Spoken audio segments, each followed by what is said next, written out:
कहानी की शुरुआत में दिखाया गया कि एक प्रीस्ट यानी कि पादरी अपने साथियों के साथ 16 मीरा हाइव की तरफ बढ़ रहा था। वो किसी तरह अंदर तो चले गए, लेकिन अंदर घुसते ही ब्लैक हैट को महसूस हुआ कि यहाँ कुछ तो गड़बड़ जरूर है। लेकिन प्रीस्ट ने उनकी बात नहीं सुनी। उसने अपने साथियों से कहा कि हमें रानी को किसी भी हाल में ढूंढना होगा, इसीलिए वो आगे बढ़ते रहे। तभी उन्हें सामने से कुछ आवाजें सुनाई दी तो सभी ने अपने हथियार तैयार कर लिए, लेकिन जल्द ही उन्हें एहसास हुआ कि ये तो एक जाल है और प्रीस्ट के साथ ही जमीन के नीचे धंसना शुरू हो गए, मानो उन्हें कोई खींच रहा हो नीचे। सभी एक के बाद एक इस जाल के शिकार बनते गए, लेकिन प्रीस्ट और ब्लैक हैट रोशनी की तरफ भागने लगे। लेकिन जैसे ही वो गुफा से बाहर निकलने वाले थे, ब्लैक हैट भी जाल में फंस गया और प्रीस्ट चाहकर भी उसे बचाने में नाकामयाब रहा। बताया जाता है कि इस दुनिया में हमेशा से वैम्पायर्स मौजूद हैं। इंसानों और वैम्पायर्स के बीच में एक खूनी जंग सदियों से चल रही है, जिसमें दोनों एक दूसरे के साथ साथ पूरी दुनिया को तबाह करते रहे। इन वैम्पायर्स से छुटकारा पाने के लिए इंसानों ने चर्च की 4 दीवारी के अंदर खुद को महफूज कर लिया, और तो और उन्होंने अपने शहरों को भी एक गेट की मदद से बंद कर दिया जिसमें चर्च के निशान बने हुए थे। फिर उन्होंने वैम्पायर्स के खिलाफ सबसे बड़ा हथियार बनाया, और वो थे खास तरह के प्रीस्ट। ये खास तरह के प्रीस्ट ताकतवर योद्धा थे जिन्हें वैम्पायर्स को खत्म करने की कला में महारत हासिल थी। ये इतने ज्यादा ताकतवर थे कि अकेले ही वैम्पायर्स की सेना को खत्म कर दिया करते, और जो बच जाते उन्हें एक दूसरे से अलग करके जेलों में डाल दिया जाता। लेकिन जैसे ही चर्च के अधिकारियों को महसूस हुआ कि अब तो उन्हें वैम्पायर्स से कोई खतरा नहीं है, तो उन्होंने धीरे धीरे प्रीस्ट्स को कम करना शुरू कर दिया, और अब दुनिया में सिर्फ कुछ ही प्रीस्ट बचे थे जिनकी अब किसी को कोई जरूरत नहीं थी, और उनका वजूद भी धीरे धीरे वैम्पायर्स की तरह खत्म होने लगा। इन सभी घटनाओं के कई साल बाद हम ओवन नाम के एक आदमी को देखते हैं जो अपने खेत की जमीन को खोद रहा था ताकि वो पता लगा सके कि खेती के लिए जमीन की कंडीशन कैसी है। फिर उसने अपनी पत्नी शैनन से कहा कि मेरे हिसाब से हमें खेती शुरू कर देनी चाहिए। ठीक उसी वक्त लूसी भी घर पहुंच गई। ओवन ने उससे पूछा कि अब तक कहां पर थी तुम? तो लूसी ने बताया कि वो शहर गई थी। ये सुनते ही ओवन भड़क पड़ा, क्योंकि लूसी उसके मना करने के बाद भी शहर चली गई। मगर लूसी ने भी जवाब में कहा कि अब मैं बड़ी हो चुकी हूँ। लेकिन ओवन का कहना सीधा था कि अगर इस घर में रहना है तो मेरे हिसाब से रहना पड़ेगा। मुझे ऐसा लगता है कि मैं जेल में हूँ, ये घर कम जेल ज्यादा है, लूसी ने चिल्लाकर कहा। तभी शैनन ने बीच में कूदते हुए कहा कि इतना लड़ने की कोई बात नहीं है, दोनों प्यार से बात किया करो। लेकिन तभी अचानक से जमीन कपकपाने लगी। इससे लूसी भी बहुत ज्यादा डर गई। ओवन ने बाहर जाकर चेक किया तो देखा कि वैम्पायर्स का एक झुंड घर की तरफ आ रहा है। उसने तुरंत दोनों को नीचे जाने के लिए कहा। शैनन ने घर की खुफिया जगह को खोला और लूसी को अंदर भेज दिया। शैनन ने लूसी से कहा कि चाहे कोई भी आवाज आए चिल्लाना मत, लेकिन वो अपने पति की मदद करने के लिए ऊपर ही रुक गई। इसके कुछ सेकंड बाद ही लूसी को गोलियां चलने की आवाज सुनाई दी और अपने माँ बाप की चीखें भी, जिन्हें वैम्पायर्स बड़ी ही बेरहमी से मार रहे थे। तभी अचानक से खुफिया कमरे का दरवाजा खुला और किसी ने दस्तक दी, जिसे देखकर लूसी डर से कांप गई। इसके बाद सीन सीधा कैथीड्रल शहर में खुला। ये शहर अभी भी चर्च की निगरानी में था। हम वहाँ प्रीस्ट को देखते हैं जो अपने घर जा रहा था। उसे लिफ्ट में एक बच्चा अपनी माँ के साथ दिखा। बच्चे ने बड़ी मासूमियत के साथ प्रीस्ट से उसके टैटू के बारे में पूछा, लेकिन उसकी माँ ने उसे डांटते हुए कहा कि प्रीस्ट से ऐसे बात मत करो। जैसे ही प्रीस्ट अपने कमरे में घुसने लगा, तभी उसने एक आदमी को दबोच लिया जो काफी देर से उसका पीछा कर रहा था। उस आदमी ने अपना नाम हिक्स बताया और कहा कि मैं उस शहर से आया हूँ जहाँ पर आपका भाई ओवन रहता है। हिक्स ने प्रीस्ट को बताया कि ओवन घायल हो चुका है और लूसी को वैम्पायर्स उठा ले गए। बेचारी शैनन जिंदा नहीं बच पाई। वो आदमी प्रीस्ट के पीछे पीछे अंदर चला गया और कहने लगा कि लूसी हमेशा आपके बारे में बात करती थी। वो कहती थी कि अगर वैम्पायर्स को कोई मार सकता है तो वो है मेरे अंकल। उस आदमी ने कहा कि मैं लूसी को बचाने जा रहा हूँ, मैं चाहता हूँ कि आप भी मेरा साथ दें। लेकिन प्रीस्ट ने तुरंत हाँ नहीं कहा। वो चर्च के बड़े अधिकारियों के पास गया। उसने वहाँ बताया कि मेरे परिवार के ऊपर वैम्पायर्स ने हमला किया है, लेकिन उन्होंने ये कहकर झुकला दिया कि कोई भी वैम्पायर जेल से बाहर निकला ही नहीं। उनके हिसाब से ये काम डाकुओं का होगा। उनका कहना था कि सभी वैम्पायर्स खत्म हो चुके हैं, लेकिन उनमें से एक फादर चेम्बरलिन ने प्रीस्ट की मदद करने की कोशिश की, लेकिन उसे भी रोक दिया गया और कहा कि प्रीस्ट लोगों का विश्वास हिलाने की कोशिश ना करे। इस दौरान एक तेज रफ्तार ट्रेन में लूसी को वैम्पायर्स एक पिंजरे में बंद करके ले जा रहे थे। तभी उनमें से एक उसका मजाक उड़ाने लगा और तभी एंट्री हुई ब्लैक हैट की। ब्लैक हैट ने लूसी से कहा कि तुम्हें बचाए रखने के लिए ही पिंजरे में रखा गया है। इस पर लूसी कहने लगी कि मेरे अंकल प्रीस्ट हैं, वो मुझे बचाने के लिए जरूर आएंगे और फिर तुम सब मरोगे। लेकिन लूसी को ये नहीं पता था कि ब्लैक हैट इस पल का सदियों से इंतजार कर रहा था। वहीं शहर में फादर चेम्बरलिन ने प्रीस्ट से कहा कि मैं कुछ भी करके फैसला बदल नहीं पा रहा, और ये सुनकर प्रीस्ट बहुत निराश हो गया। वो इस सोच में पड़ गया कि इतनी कुर्बानियों के बाद भी उसकी बात तक नहीं सुनी जा रही, और अगर अब चर्च उसकी मदद नहीं कर रहा तो उसे मामला अपने हाथ में लेना होगा। तभी चर्च के सैनिकों ने प्रीस्ट को चारों तरफ से घेर लिया। चेम्बरलिन ने कहा कि सिर्फ अच्छी चीजों के बारे में सोचो, ऐसा कुछ मत करना जिससे तुम्हें बाद में पछताना पड़े। ये सुनकर प्रीस्ट बेहद उदास हो गया, क्योंकि अब उसे चर्च के खिलाफ जाना होगा। उसने कुछ ही सेकंडों में एक एक करके सभी सैनिकों को ढेर कर दिया। इसके बाद उसने अपने हथियार निकाले और लूसी को बचाने के लिए शहर से बाहर निकल गया। प्रीस्ट इंसानी दुनिया के आखिरी निशान छोड़कर वेस्टलैंड के वीरान और खतरनाक इलाके में घुस गया। बेहद तेज रफ्तार के साथ वो आगे बढ़ता गया और सीधा अपने भाई के घर पहुंच गया। प्रीस्ट उस उजड़े हुए घर के अंदर गया और वहां उसे ओवन के परिवार की एक फोटो मिली, और बाहर हिक्स ने सोचा कि लुटेरे घर में घुस आए हैं। लेकिन जब उसने देखा कि ये प्रीस्ट है तो वो बहुत खुश हुआ। फिर दोनों साथ में शहर चले गए। शहर पहुंचते ही हिक्स ने एक सेल्समैन को अपने शहर से बाहर निकाल दिया, क्योंकि वो लोगों को वैम्पायर्स के खिलाफ नकली हथियार बेचने की कोशिश कर रहा था। लेकिन शहर के लोग उल्टा उन दोनों को ही गलत कहने लगे कि हमें हथियारों की जरूरत है, तुम रोक क्यों रहे हो उसे। लेकिन हिक्स ने कहा कि अब हमारे साथ प्रीस्ट है, अब कोई वैम्पायर नहीं बच पाएगा। बाद में हिक्स और प्रीस्ट डॉक्टर का इंतजार करते हुए बातें करने लगे। वो यहाँ पर ओवन को देखने आए थे। फिर प्रीस्ट अंदर गया और ओवन के पास बैठा। ओवन ने उससे पूछा कि वो कभी वापस क्यों नहीं आया, जिसके जवाब में प्रीस्ट ने कहा कि मुझे घर आने की इजाजत नहीं थी। फिर ओवन ने बहुत उदास होकर कहा कि उन्होंने शैनन को मार दिया। इस पर प्रीस्ट ने उसे तसल्ली देते हुए कहा कि शैनन ने मरकर तुम्हें जिंदगी दी है।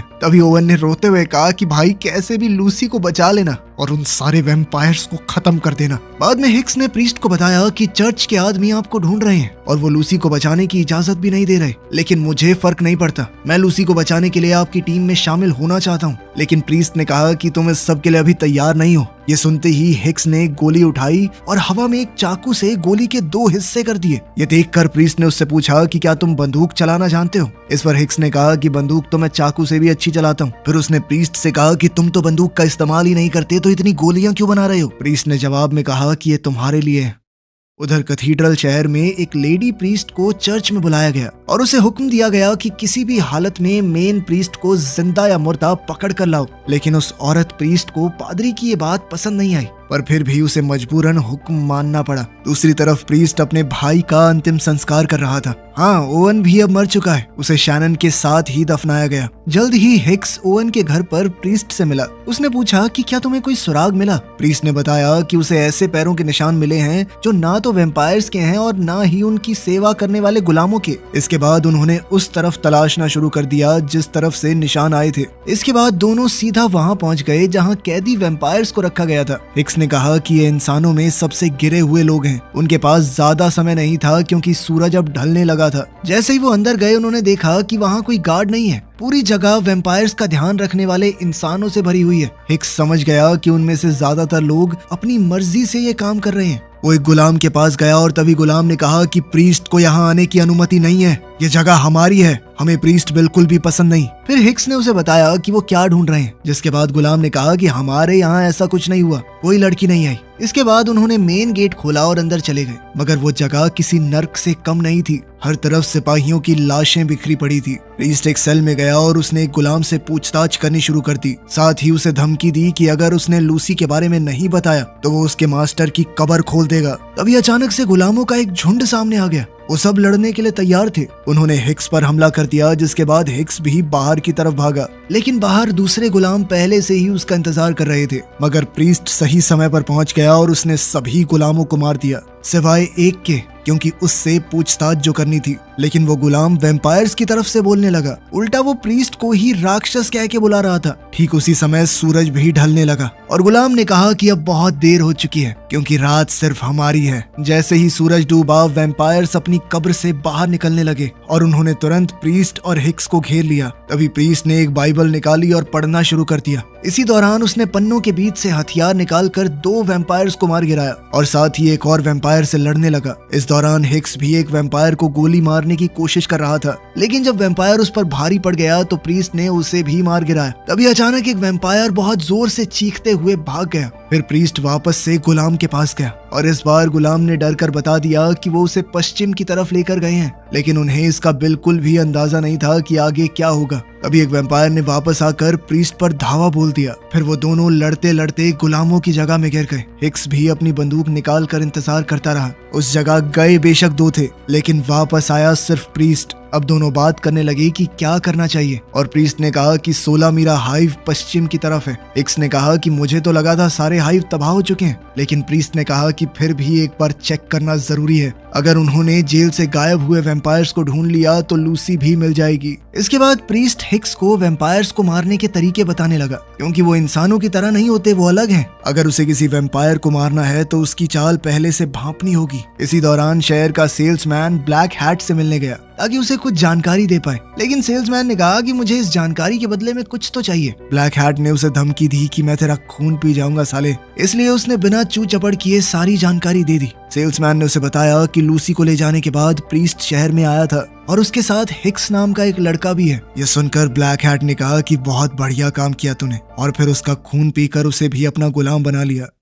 ठीक उसी वक्त वो लेडी प्रीस्ट ओवन के घर तक पहुंच गई, लेकिन उसे वहां प्रीस्ट कहां मिलने वाला था। वो तो हिक्स के साथ पश्चिम दिशा की तरफ निकल पड़ा। रास्ते में थोड़ा आराम करते हुए प्रीस्ट ने पूछा कि क्या ओवन को पता था तुम्हारे और लूसी के बारे में, जिसके जवाब में हिक्स ने कहा कि नहीं। जब प्रीस्ट ने पूछा क्या तुम लूसी से सच में प्यार करते हो, तो हिक्स ने हाँ में जवाब दिया। इस पर प्रीस्ट ने कहा कि अगर वो इन्फेक्टेड हुई तो मैं उसे मार दूंगा। इस पर हिक्स तुरंत बोल पड़ा कि मैं ऐसा करने नहीं दूंगा तुम्हें। आखिरकार दोनों हाइव तक पहुंच गए और उसकी दीवारों पर चढ़ने लगे। जैसे ही उन्होंने अंदर कदम रखा, प्रीस्ट को जंग के वक्त की यादें सताने लगी, जब वो अपने साथियों के साथ वहां आया था। उसने हाइव में रोशनी की और हिक्स से कहा कि जो भी सामने आए उसे गोली मार देना। फिर प्रीस्ट सुरंग से नीचे कूद गया। इसी बीच हिक्स को मिट्टी के नीचे दबा हुआ एक खिलौना मिला और वो हाइव के आसपास के इलाके को देखने लगा। तभी उसके पीछे एक जीव आ गया और नीचे प्रीस्ट हाइव की सुरंग की जांच करने लगा। तभी उसने देखा कि कोई उसके पास से भाग कर गया है और वो भी उसके पीछे भागा। जब उसे सुरंग के आखिरी सिरे पर रोशनी दिखाई दी, तभी अचानक से लेडी प्रीस्ट ने उस पर हमला करने की कोशिश की,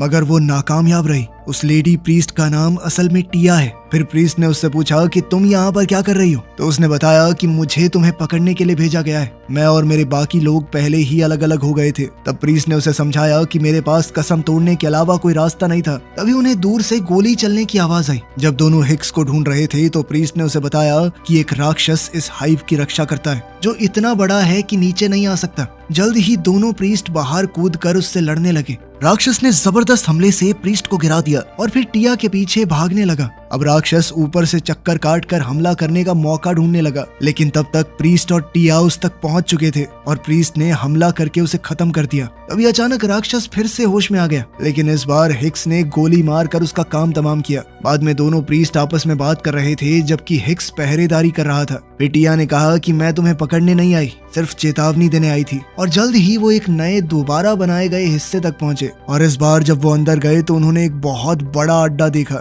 जिसे देखकर लग रहा था कि ये नई सेना के लिए बनाया गया हो। मगर अजीब बात ये थी कि वहां तो कोई भी नहीं था। तभी अचानक प्रीस्ट टिया और हिक्स के पास आकर कहने लगा कि हवा का रुख बदल रहा है। जल्द ही उनकी नजर एक बड़ी एग्जिट पर पड़ी, जो कि सीधा जेरिको शहर की तरफ खुलेगी। वहीं पर बाकी प्रीस्ट भी जा रहे थे। इसी दौरान वैम्पायर्स की ट्रेन जेरिको स्टेशन पर पहुंची, जिसे देखकर वहां काम करने वाला एक आदमी हैरान रह गया। ट्रेन उसके बिल्कुल सामने रुकी, लेकिन कोई बाहर नहीं निकला। लेकिन जैसे ही वो दरवाजा चेक करने गया तो एक वैम्पायर ने उसे जान से मार दिया। फिर ब्लैक हैट बाहर आया और उसने अपनी सेना को काम शुरू करने के लिए कहा। एक परिवार आराम से अपने घर में म्यूजिक सुन रहा था। तभी एक वैम्पायर उनके घर में घुस गया और उसने परिवार पर हमला कर दिया। पूरा शहर वैम्पायर्स की सेना की चपेट में आ गया और ब्लैक हैट उस मंजर को इस तरह एंजॉय करने लगा मानो दिलजीत का कोई कॉन्सर्ट चल रहा हो। तभी अचानक वहां 3 प्रीस्ट पहुंच गए और उन्होंने ब्लैक हैट से लड़ना शुरू कर दिया, लेकिन ब्लैक हैट ने उनमें से एक को बहुत ही आसानी से मार दिया। फिर उसने बाकी दोनों से कहा कि तुम मेरे साथ जुड़ना चाहोगे या इसकी तरह मरना चाहोगे, बता दो।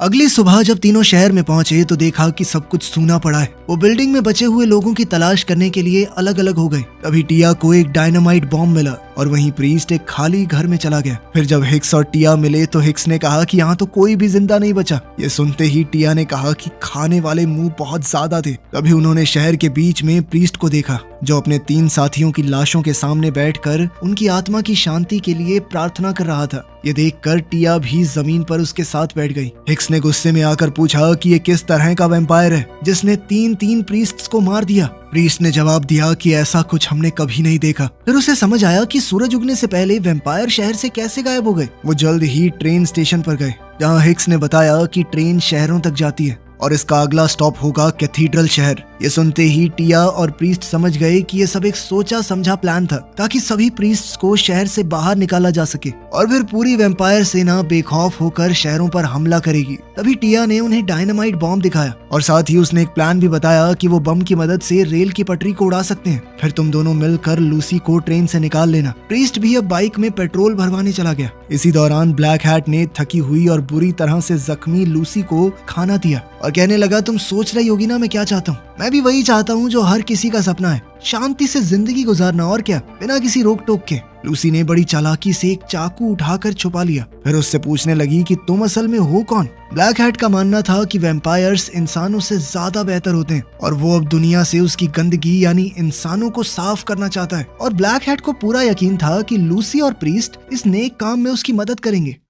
दूसरी तरफ हिक्स ने टिया से पूछा कि क्या तुम्हें सच में लगता है कि अगर लूसी इन्फेक्टेड निकली भी तो प्रीस्ट उसे जान से मार देगा। इस पर टिया ने बताया कि जो गुलाम बन जाते हैं उनकी रगों में वैम्पायर का खून दौड़ता है। क्या खाक जिंदगी है उनकी। उन्होंने शहर छोड़ने से पहले बाकी 3 प्रीस्ट की लाशों को जला दिया। अब टिया प्रीस्ट से कहने लगी कि याद रखना, भगवान हमारी तरफ है। उसने प्रीस्ट से अपने प्यार का इजहार करते हुए कहा कि चिंता मत करो, सब कुछ सही होगा। इतना कहकर उसने उसे एक खास हथियार थमा दिया। अब वो सब मिलकर ट्रेन की तरफ चले गए और ट्रेन के आने का इंतजार करने लगे। तभी अचानक पीछे से आकर हिक्स धमकी देने लगा कि अगर लूसी इन्फेक्टेड हुई भी तो कोई उसे मारेगा नहीं, वरना मैं तुम दोनों को अभी मार दूंगा। तभी टिया ने हिक्स को बताया कि सिर्फ तुम नहीं प्यार करते लूसी से, लूसी असल में प्रीस्ट की बेटी है। वो उस वक्त सिर्फ एक छोटी सी बच्ची थी जब चर्च ने उसे अपने पिता से दूर कर दिया। तब से लूसी का चाचा ओवन उसका पिता बनकर उसे संभालता रहा। अब प्रीस्ट ने हिक्स से कहा कि अगर तुम मुझे मार दो तो लूसी को अकेले कभी नहीं बचा पाओगे, लेकिन अगर हम सब मिलकर कोशिश करें तो शायद कुछ हो भी जाए। फिर जैसे ही वो लोग ट्रेन के पास पहुंचे, प्रीस्ट ने टिया से कहा कि चाहे हम ट्रेन में मौजूद क्यों ना हो,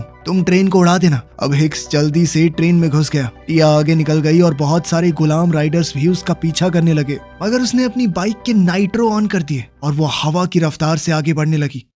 उधर हिक्स ट्रेन के अंदर एक वैम्पायर्स से भरे हुए डब्बे में घुस गया और प्रीस्ट ट्रेन के ऊपर चढ़ गया, जहां ब्लैक हैट पहले से उसका इंतजार कर रहा था। ब्लैक हैट को देखकर प्रीस्ट एकदम हैरान रह गया। ब्लैक हैट ने बताया कि वैम्पायर्स की रानी ने मुझे चुना है ताकि हम दोनों मिलकर दुनिया पर राज कर सकें। उसने प्रीस्ट से भी कहा कि मेरे साथ जुड़ जाओ, हम दोनों दोबारा से भाइयों की तरह शहर में वापस जाएंगे और उन सभी बुढ़ों और चर्च को खत्म कर देंगे जो हमें पहले भी परेशान करते थे। प्रीस्ट ने उससे सीधा अपनी बेटी के बारे में पूछा और ब्लैक हैट ने कहा कि मैं तुम्हारे फैसले का इंतजार कर रहा हूँ। तभी प्रीस्ट ने उस पर हमला कर दिया, लेकिन ब्लैक हैट ने बड़ी आसानी से उसका वार रोक कर कहा कि मैं तुमसे बहुत ज्यादा ताकतवर हूँ और इस बार तुम्हारा जीतना नामुमकिन है। इस दौरान टिया ने रेल की पटरी पर बम बिछा दिए थे और उसने अपने पीछे आते हुए राइडर्स को भी देख लिया। उसने लड़ने के लिए खुद को तैयार किया और तुरंत दुश्मनों पर हमला कर दिया। अपनी जबरदस्त ताकत और तकनीक से उसने सबको मार गिराया। अचानक उसे पता चला कि एक गुलाम ने बम के कनेक्शन को तोड़ दिया है और उसने तुरंत मौके पर एक नया प्लान बनाया। ट्रेन की छत पर प्रीस्ट और ब्लैक हैट लड़ रहे थे।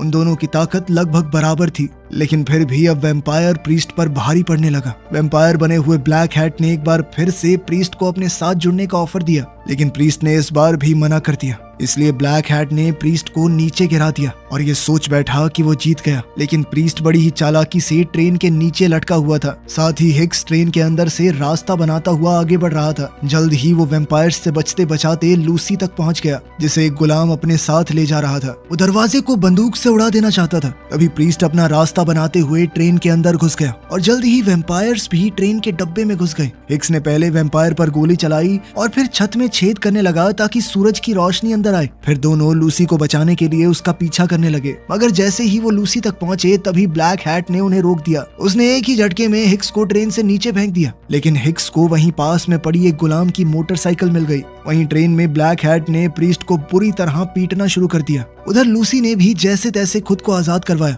और गुलाम को आग लगा दी। फिर वो वैम्पायर पर हमला करने लगी कि छोड़ दो मेरे अंकल को। तो ब्लैक हैट ने उसे बताया कि ये तुम्हारे अंकल नहीं है, बाप है तेरा। प्रीस्ट ने दोबारा हमला करने की कोशिश की, लेकिन ब्लैक हैट ने उसे पकड़कर दीवार में चाकू से लटका दिया। ब्लैक हैट लूसी को ट्रेन से बाहर ले गया और उसने प्रीस्ट को वहीं जलने के लिए छोड़ दिया। उसी वक्त टिया अपनी बाइक पर बम लगाकर ट्रेन की तरफ बढ़ने लगी। जल्द ही प्रीस्ट भी होश में आ गया। उसने जैसे तैसे खुद को दीवार से अलग किया ब्लैक हैट लूसी का खून पीने ही वाला था, तभी प्रीस्ट ने अचानक आकर उस पर हमला कर दिया। लूसी गिर गई लेकिन प्रीस्ट ने उसी वक्त लूसी को पकड़ लिया। दोनों ट्रेन के किनारे पर लटक गए। ब्लैक हैट उन्हें नीचे धकेलने ही वाला था, लेकिन तभी टिया भी ट्रेन के नजदीक पहुंच गई। टिया ऐन मौके पर अपनी बाइक से कूद गई और जैसे ही बाइक ट्रेन से टकराई, प्रीस्ट फौरन लूसी को पकड़कर ट्रेन से कूद गया। ट्रेन पूरी तरह तबाह हो गई और उसमें मौजूद सारे वैम्पायर भी जलकर राख हो गए। हिक्स ने धमाका देखा और तुरंत वहां पहुंच गया। इस खतरनाक ब्लास्ट के बाद भी प्रीस्ट और लूसी को जिंदा देखकर हिक्स को राहत मिली। लूसी ने उसे देखते ही